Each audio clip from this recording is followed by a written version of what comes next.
પ્રસંગ યાદ આવે. પ્રસંગ તો બહુ લાંબો છે પણ મારે 2 મિનિટમાં વાત કરવી છે. એક વ્યક્તિનો સાથ જીવ જાતો નહોતો. થોડું માઈક આપજો. એક વ્યક્તિનો જીવ જાતો નહોતો અને તેને કહેવાય જમને વાદ હાલે.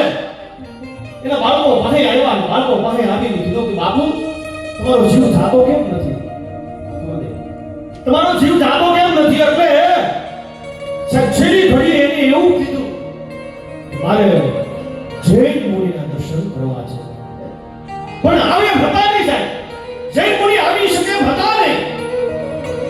અને સાહેબ એના 4 દીકરા હતા એમાંથી એકને એવો વિચાર આવ્યો કે આપણે પેલા બહુરૂપી જે છે એને આપણે બોલાવી અને બહુરૂપી આવે અને જો ઈ કદાચ કાંઈક એવો આઈડિયો કરે અને જો બાબુનો જીવ જાય જમને જીવને જો વાત હાલતો હોય સાહેબ દોડાદોડ જેને કહેવાય કે બહુરૂપીના ઘરે ગયો દીકરો અને પગે લાગીને કીધું બાપ આપ અમારી ઉપર એક કૃપા કરો છે નહીં.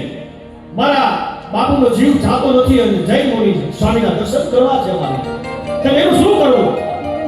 સાહેબ એ તંતોજીને કહેવાય કે પોતે આવ્યો દોડ આવ્યો ગણપતિ દોડ મૂકી અને આવ્યો આવી અને જેને કહેવાય આ બધાને ખબર છે પણ વાતને ટચ કરું છું.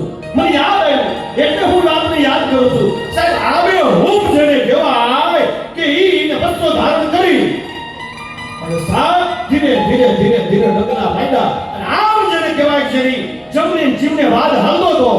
આમ જ્યાં જૈન મુનિના બહુરૂપીજી આવ્યા દર્શન થયા. સાહેબ નકી જૈન મુનિ મારી પાસે આવી ગયા છે. મને જૈન મુનિનો અહેસાસ થઈ ગયો છે અને જેને કહેવાય કે જીવ છૂટી ગયો.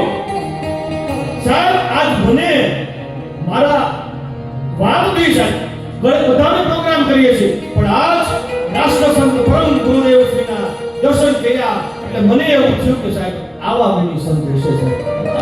જબરદસ્ત આલોચના ગુજરાતી ઘણું બધું મારા ભવિષ્ય પર જ્યારે મારો સમય આવશે એટલે હું બોલી સાહેબ આજ રાષ્ટ્રસંત પરમ ગુરુદેવના દર્શનથી આજ હું પણ ધન્ય છું. ગુરુદેવના ચરણોમાં લાખ